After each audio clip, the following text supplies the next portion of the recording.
आप सभी का स्वागत है। आप सभी को बहुत बहुत प्रेम। साथियों, आज हम मन के विषय में बात करेंगे।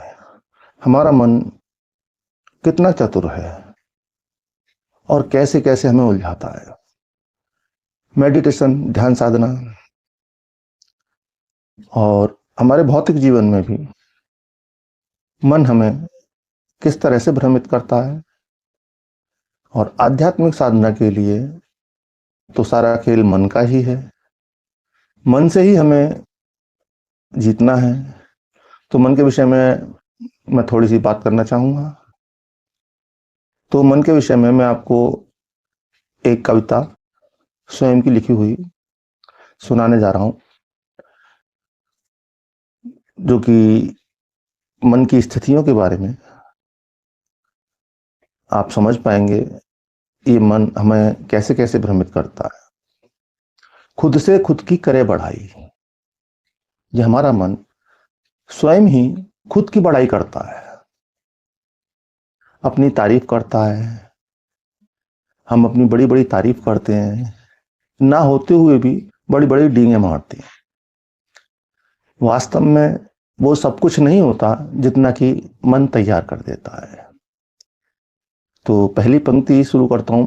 खुद से खुद की करे बढ़ाई, खुद से खुद को देवे गारी। और बड़ी विचित्र बात है कि खुद से खुद को गाली भी देता है। खुद से खुद की करे बढ़ाई, खुद से खुद को देवे गारी। खुद से खुद को ढूंढत है, खुद से खुद को ढूंढत है। इस पंक्ति को आप रमन महर्षि की साधना से जोड़ सकते हैं। रमन महर्षि की साधना ही स्वयं को जानना थी। मैं कौन हूं? ये मैं, ये मन, वास्तविक जो मैं बोलने वाला है, मैं कौन हूं? तो खुद से खुद को ढूंढत है, खुद से खुद की बेहद यारी। खुद से खुद की करे बढ़ाई, खुद से खुद को देवे गारी। खुद से खुद को ढूंढत है, खुद से खुद की बेहद यारी। तो दोस्तों, ये कविता मैं अभी आगे और सुनाऊंगा। अभी आपके जो भी आध्यात्म से संबंधित प्रश्न हो वो आप कर सकते हैं। मैं उन प्रश्नों के आपको उत्तर दूंगा।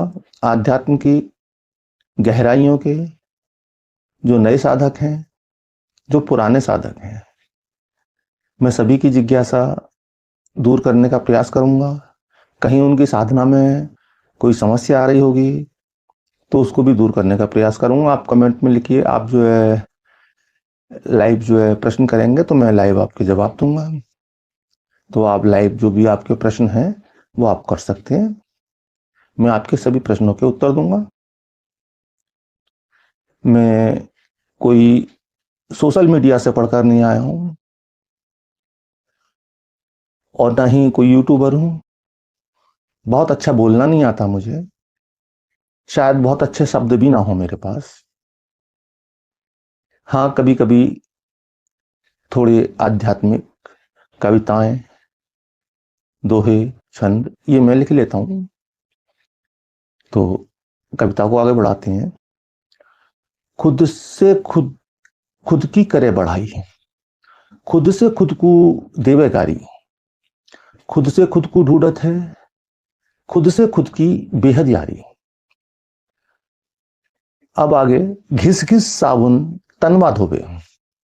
साबुन घिस घिस के हम अपने शरीर को धो रहे हैं, सारी साफ सफाई कर रहे हैं, लेकिन हमारे अपने अंतकरण की हम कोई सफाई नहीं करते हैं। और जबकि अध्यात्म का, अष्टांग योग का मूल सिद्धांत हमारी आंतरिक शुद्धि के ऊपर है।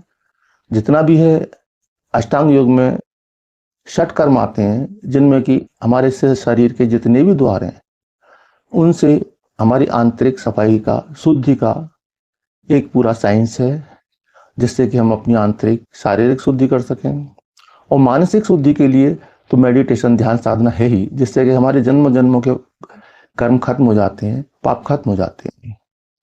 जो भी हमारे कर्म बुरे हैं वो सब नष्ट हो जाते हैं अध्यात्म के एक शीर्ष पर पहुंचने के बाद। घिस घिस साबुन तनवा धोबे, आईना मन का गढ़ ले। घिस घिस शरीर को धोने वाले, एक बार अपने मन के आईने में तो स्वयं को देखो कि तुम क्या हो, तुम्हारे अंतकरण की स्थिति क्या है, तुम्हारे मन में क्या विचार चल रहे हैं। जो तुमने शरीर की सफाई की है, तुम्हारे मन में कितने गंदे विचार चल रहे हैं।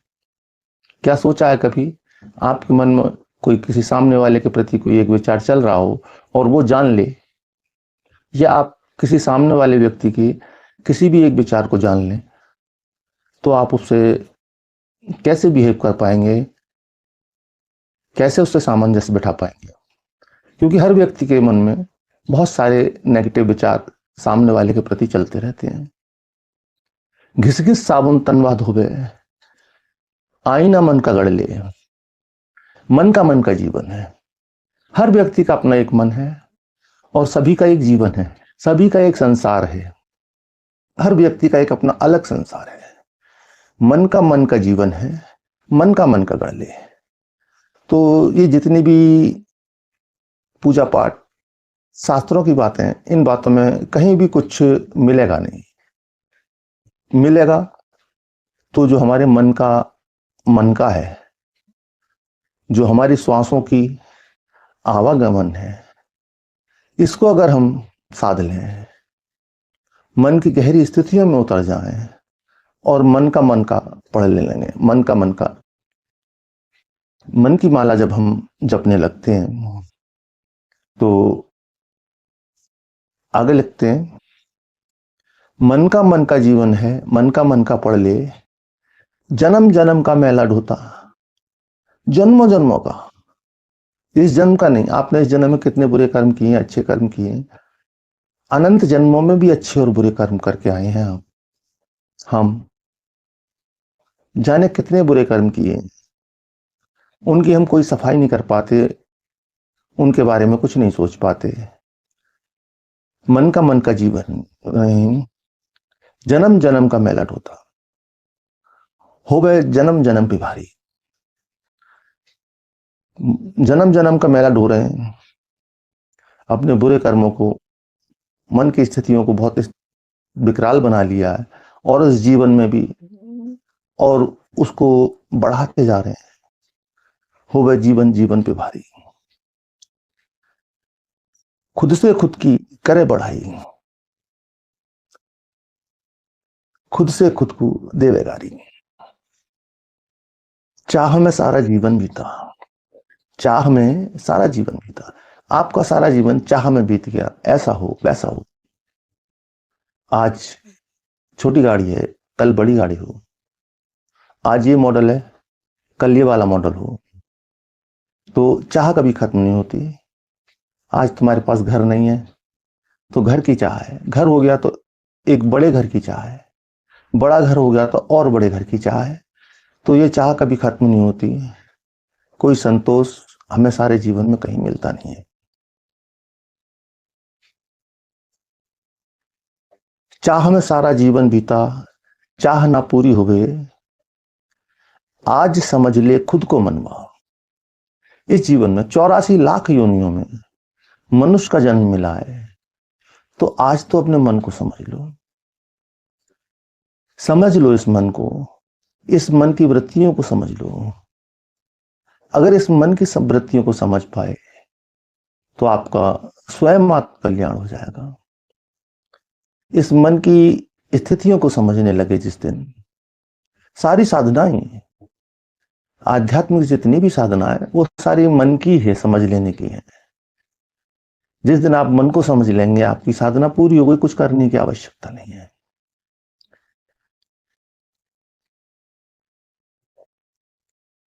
आज समझ ले मन को खुद, बात कभी ना हो गए। कंचन कामनी को चाहा हरदम।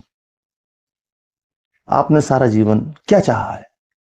कंचन, पैसा, ऐश्वर्य, सोना चांदी, दौलत। कामनी अर्थात सुंदर सुंदर स्त्रियां, ऐश्वर्य, वैभव, भोग, विलास। कंचन कामनी को चाहा हरदम, और सींची तन की क्यारी, और सींची तन की क्यारी मतलब इस शरीर की क्यारी को सींचते रहे कि आज हमें ये खाना है, आज हमें वो खाना है। इससे कभी हम बाहर निकल नहीं पाए। शरीर चलाने के लिए, जीवन जीने के लिए, हमें जीने के लिए प्रश्न है भोजन। हमें जीवन में जीने के लिए आवश्यक है भोजन। ये हमारे शरीर का विषय है। और भोजन में हमें क्या चाहिए, ये हमारे मन का विषय है। तो इस बात को ठीक से समझ लेना कि आप शरीर की आवश्यकता पूरी कर रहे हैं या मन की आवश्यकता पूरी कर रहे हैं। अगर शरीर की आवश्यकता पूरी कर रहे हैं तो ठीक है, क्योंकि शरीर की आवश्यकता तो पूरी करनी पड़ेगी, क्योंकि शरीर के द्वारा ही सभी कुछ संभव है। 84 लाख योनियों में हमें ये जीवन मानव का मिला है। तो इस शरीर के माध्यम से ही हम परमात्मा तक की यात्रा, परम पिता परमात्मा तक की यात्रा, स्वयं से स्वयं तक की यात्रा हमारे इस शरीर के ही कारण संभव है। ये शरीर देवताओं को भी दुर्लभ है, इसमें कहीं कोई संदेह नहीं। जो हम कर सकते हैं वो देवता भी नहीं कर सकते।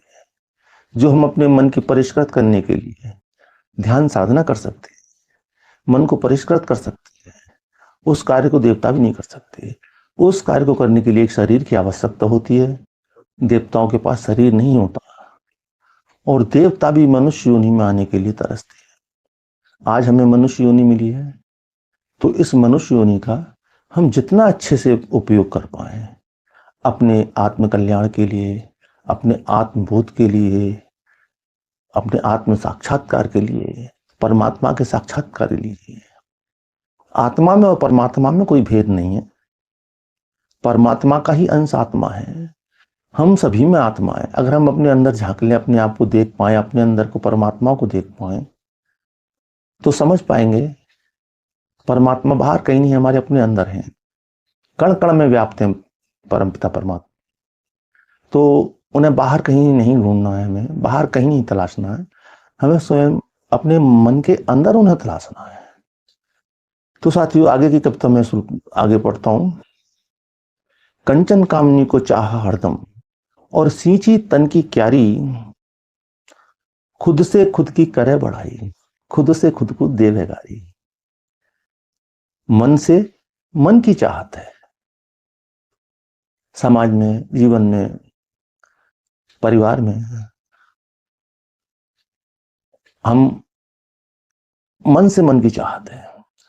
हम एक दूसरे को चाहते हैं तो सिर्फ मात्र मन से चाहते हैं, बाकी कोई दूसरा कारण नहीं है।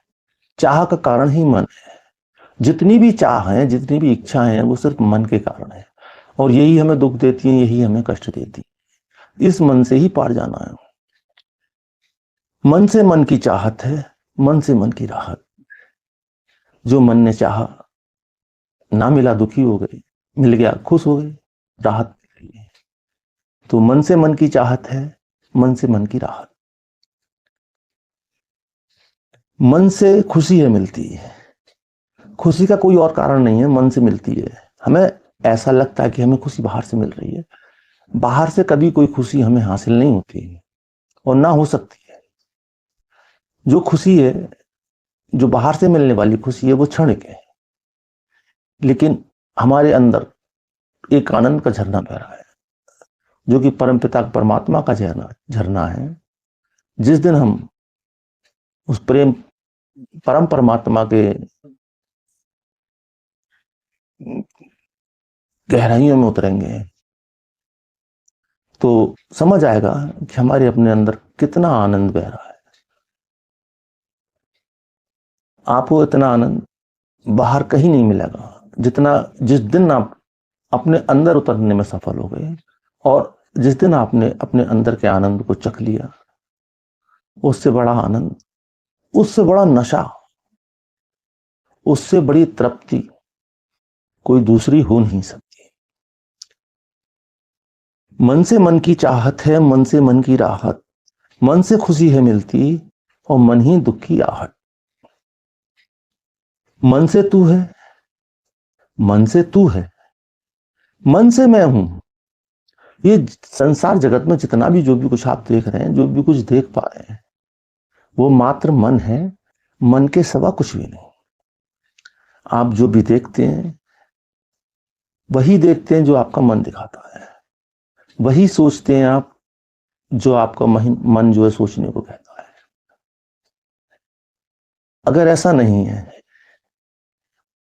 तो आपको कुछ देखते हैं तो आपको कुछ अच्छा लगता है, किसी दूसरे व्यक्ति को वो अच्छा नहीं लगता, दूसरे व्यक्ति को अच्छा लगता है, तीसरे को कुछ अच्छा लगता है, चौथे को कुछ अच्छा लगता है। किसी ने कहा है सुंदरता किसी दृश्य मात्र में नहीं है, किसी भी कृति मात्र में नहीं है, सुंदरता देखने वाले की आंखों में। आंख से तात्पर्य मन की स्थिति से है। आप किस दृष्टिकोण से सोच देख रहे हैं, वैसा ही आप उसे पाते हैं। जैसा आपने चश्मा लगाया है, काला लगाया तो काला दिखता है, लाल लगाया है आपने तो लाल दिखता है। जैसे रंग का आपने चश्मा लगाया है, दुनिया आपको वैसी दिखाई देती है। तो सभी का अपना मन है, जिसने जैसा मन लगाया है तो उसको वैसी ही दुनिया नजर आती है। इससे आगे मैं सुनाना चाहूंगा। मन से खुशी है मिलती, मन ही है दुख की आहट, मन से तू है, मन से मैं हूं, और मन से दुनिया सारी। दुनिया में कहीं कुछ नहीं है सिवाय मन के। बहुत सारे मन, मेरा मन, आपका मन, हर मन की अलग दुनिया, हर मन का अलग संसार। तो दुनिया में मन के सिवा कुछ नहीं है, मन से ही दुनिया सारी है। खुद से खुद को करे बढ़ाई, खुद से खुद को दे बेगारी।